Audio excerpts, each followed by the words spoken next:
Good afternoon students. চলো আজকে আমরা নতুন একটা চ্যাপ্টার শুরু করছি, গুণনীয় গণিত কনসেপ্ট। তার আগে তোমাদেরকে বেসিক কিছু জিনিস শিখে নেওয়া খুব দরকার। সেটা হচ্ছে, দেখো, জোড় সংখ্যা কাকে বলে? 0, 2, 4, 6, 8 ও 10 এই সংখ্যাগুলোকে আমরা বলবো জোড় সংখ্যা। এটা তোমরা মনে রাখবে খুব ভালো করে। তারপর দেখো বিজোড় সংখ্যা কোনগুলো? 1, 3, 5, 7, 9। এগুলো দেখো ছোট প্রশ্ন আছে, সব থেকে ছোট অথচ জোড় সংখ্যা 0। সবচেয়ে ছোট জোড় স্বাভাবিক সংখ্যা কোনটা? 2। আবার দেখো মৌলিক সংখ্যাগুলি কোনগুলো হচ্ছে? 2, 3, 5, 7, 11, 13, 17, 19। মৌলিক সংখ্যা বলতে কি? মৌলিক সংখ্যা হচ্ছে যে সংখ্যাগুলোকে আমরা কেবলমাত্র এক এবং সেই সংখ্যা দ্বারা ভাগ করতে পারি, সেগুলোকে বলে মৌলিক সংখ্যা। দেখো, যেমন আমি এখানে 7 নিয়েছি একটা সংখ্যা, কেবলমাত্র এখানে যদি আমি 1 দিয়ে ভাগ করি বা 7 দিয়ে ভাগ করি তবেই কিন্তু এটা বিভাজ্য হবে। আলাদা কোনো সংখ্যা তুমি কি এখান থেকে পাবে যে সংখ্যাটা 7 দিয়ে বিভাজ্য হবে? পাবে না। সুতরাং 1 এবং কেবলমাত্র সেই সংখ্যা নিজেই বিভাজ্য হবে, সেটাকে আমরা বলছি মৌলিক সংখ্যা। কিন্তু দেখো যৌগিক সংখ্যা কিন্তু দেখো 2 এর বেশি। আরও এক প্রকারভাবে বলতে পারো যে যা দুটো গুণনীয়ক থাকবে। দেখো 1 এবং 7, মানে 1 তো থাকবেই কম্পালসারি, একদম মানে মাস্ট, তার সাথে সেই সংখ্যাটা নিজে। কিন্তু এখানে দেখো 2 এর বেশি যদি তুমি গুণনীয়ক পাও, অর্থাৎ দেখো এই সকল সংখ্যাই কিন্তু 6 দ্বারা বিভাজ্য হবে। একে তাহলে আমরা কি বলতে পারি? একে বলতে পারি যৌগিক সংখ্যা। এবার দেখো এরকম কিছু আছে খুব গুরুত্বপূর্ণ, সেটা হচ্ছে যে 1 হচ্ছে একটা মৌলিক সংখ্যাও নয়, আবার যৌগিক সংখ্যাও নয়। ক্ষুদ্রতম মৌলিক সংখ্যা দেখো বলতে পারো 2, ক্ষুদ্রতম যৌগিক সংখ্যা 4, এইসব। এবার দেখো গুণনীয়ক কীভাবে বের করেছে, এই যে গুণনীয়ক এইভাবে বের করেছে, দেখো 1, 2, 3। হ্যাঁ, এটাকে আমরা 4-এর গুণনীয়ক বলতে পারি। তারপর 6-এর গুণনীয়ক কোনগুলো হচ্ছে? 2, 3 হতে পারে। মানে এইভাবে তোমাদেরকে আমি এটা শেখাচ্ছি একটু পরে, ঠিক আছে, অঙ্কে যখন করব। আচ্ছা, এখানে দেখো যে কোনো মৌলিক সংখ্যার উৎপাদক, কেবলমাত্র উৎপাদক মানে গুণনীয়ককেই বলছি উৎপাদক, দুটি হতে পারে। যেমন 7-এর উৎপাদক দেখো আমি দেখলাম 1 ও 7, কিন্তু যৌগিক সংখ্যার অন্ততপক্ষে 3টি থাকবে। যেমন 6-এর দেখো, 6-এর উৎপাদক হচ্ছে 1 হতে পারে, 2 হতে পারে, 3 হতে পারে, 6 হতে পারে। আচ্ছা, যেসব সংখ্যার যদি তোমাদেরকে ডেফিনেশন মানে সংজ্ঞা জিজ্ঞেস করে, তাহলে দেখো বলছে যে সকল সংখ্যার গুণনীয়ক দুটি থাকে তাকে মৌলিক সংখ্যা বলে, আর যেসব সংখ্যার দুটি বেশি গুণনীয়ক থাকে তাকে যৌগিক সংখ্যা বলে। উদাহরণ দেখো দেওয়া আছে, ঠিক আছে। আর গুণিতক কিন্তু খুব সোজা। গুণিতক হচ্ছে যে কোনো সংখ্যা। আর একটা জিনিস জেনে রাখো, গুণিতক অর্থাৎ হচ্ছে তুমি কোনো সংখ্যাকে, ধরো আমি বলছি 6, 6-এর যদি গুণিতক বের করো, অর্থাৎ 6কে তুমি একবার 1 দিয়ে গুণ করো, 6কে তুমি 2 দিয়ে গুণ করো, 6কে তুমি 3 দিয়ে গুণ করো, এইভাবে যতদূর পর্যন্ত তুমি গুণ করতে পারবে, সেই যে সংখ্যাগুলো আমরা পাচ্ছি সেগুলো হচ্ছে এই সংখ্যাটার গুণিতক। এইটা এইটা এইটা অর্থাৎ গুণিতক কিন্তু অসীম, ঠিক আছে, অসংখ্য হবে। কারণ গুণিতককে তুমি যা সংখ্যা দিয়ে গুণ করো না কেন, গুণিতক তো সেটা হয়েই যাবে। শুধুমাত্র শূন্য দেখো, কেবল শূন্যর গুণিতক সংখ্যা হচ্ছে একটি। এবার চলো আমরা প্রশ্নে যাই। এখানে দেখো কি বলেছে, কোনো সংখ্যার অঙ্কগুলো যোগফল যদি ড্যাশ দ্বারা বিভাজ্য হয় তবে সংখ্যাটা 3 দ্বারা বিভাজ্য হবে। তাহলে এখানে উত্তর কি হবে? কোনো সংখ্যার যোগফল যদি 3 দ্বারা বিভাজ্য হয় অবশ্যই, তবেই সেই সংখ্যাটা 3 দিয়ে হবে। তাহলে এখানে কি হবে? উত্তর 3। আমি দেখাচ্ছি, দেখো একটা করে। ধরো 124। দেখো এবার এই সংখ্যাটাকে আমি যোগ করছি 1 যুক্ত 2 যুক্ত 4। দেখো এটা হচ্ছে 7 হচ্ছে, তাহলে এটা কি 3 দ্বারা বিভাজ্য? হবে না। আবার দেখো 1, 2, 3, এটাকে যোগ করো 1 যুক্ত 2 যুক্ত 3, তাহলে দেখো 6। তাহলে 6কে আমি যদি 3 দিয়ে ভাগ করি তাহলে হচ্ছে 2, তাহলে এই সংখ্যাটা হচ্ছে 3 দিয়ে বিভাজ্য। তাহলে অঙ্কগুলোর যোগফল যদি 3 দ্বারা বিভাজ্য হয় তবেই একমাত্র সংখ্যাটা 3 দিয়ে বিভাজ্য হবে। তারপর দেখো কোনো সংখ্যার অঙ্কগুলোর যোগফল যদি ড্যাশ দ্বারা বিভাজ্য হয় তবে সংখ্যাটি 9 ও ড্যাশ দ্বারা বিভাজ্য হবে।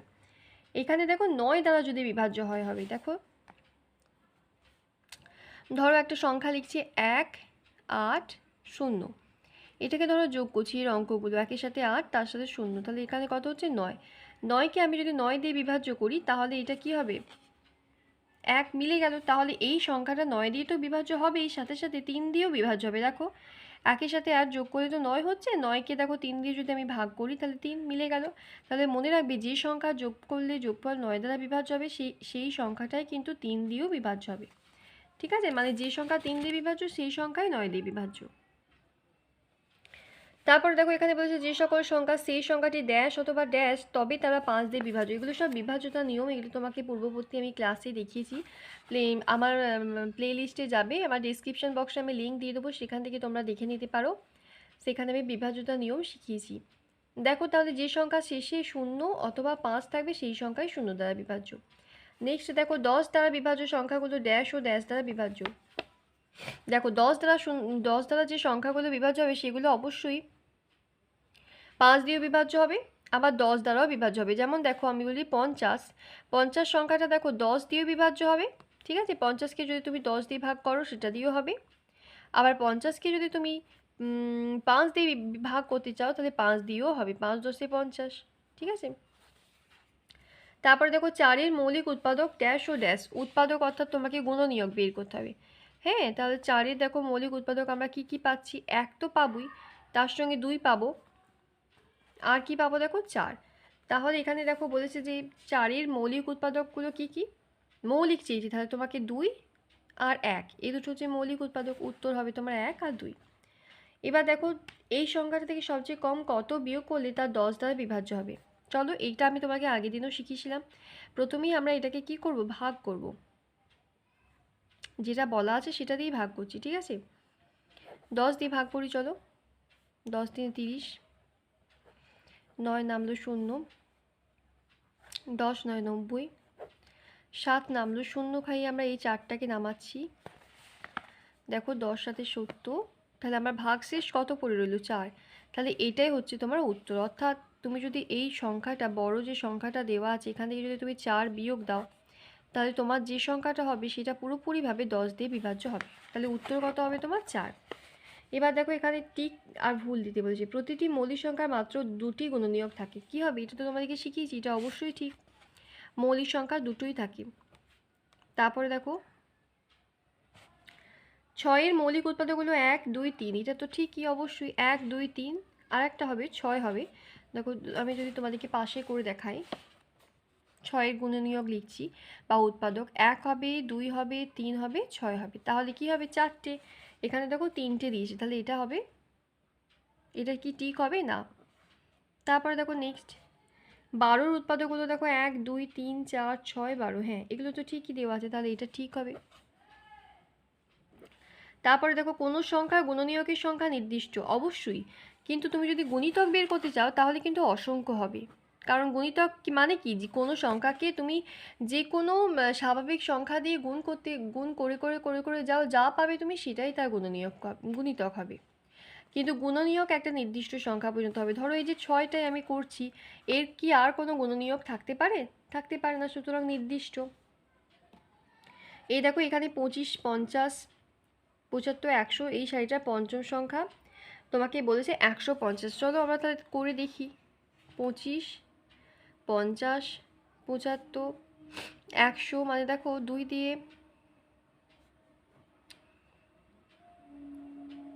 25 যোগ করছি, ঠিক আছে? 25 যোগ করে করে গেছে, তাহলে এখানে দেখো আবার 125 হবে।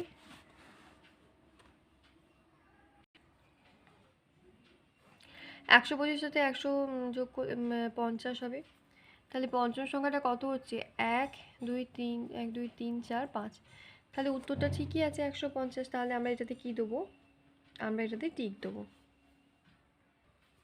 এবার নেক্সট দেখো কি বলেছে, যে এই যে আরেকটা শাড়ি দেওয়া আছে, চলো এরও দেখো কতগুলো পদ আমাদেরকে বের করতে হবে। আমরা আগে এই শাড়িটা লিখে নিই। 5 10 15 20 25, 5 করে যোগ করেছি, এরপর 30, এরপর 35, এরপর 40, এরপর 45, এরপর 50। এবার দেখো বলেছে যে সপ্তম, 1 2 3 4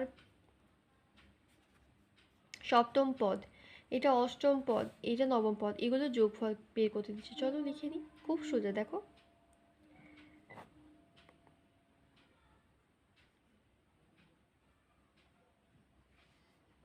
তাহলে উত্তর কত হবে আমার? 120। এরপর মৌলিক উৎপাদকে বিশ্লেষণ করতে বলেছে। দেখো এইভাবে করবে তোমরা, আমি তোমাদেরকে দেখিয়ে দিচ্ছি। দেখো খুব সুন্দর। প্রথমে এটাকে 2 দিয়ে ভাগ করবে, রাফেও করতে পারো বা তোমরা মনে মনেও করতে পারো। 2 6 12, 2 5 3 1 দ্বিতীয়, 2 9 18, 2 3 6 এটা। আবার এটাকে ধরো আমি 3 দিয়ে করতে পারি। 3 2 6, 3 3 9, 3 1 3 0। দেখো শেষে 0 আছে, তাহলে আমরা 5 দিয়ে করতে পারি। আবার দেখো 2 আছে শেষে, তাহলে 2 দিয়ে করো।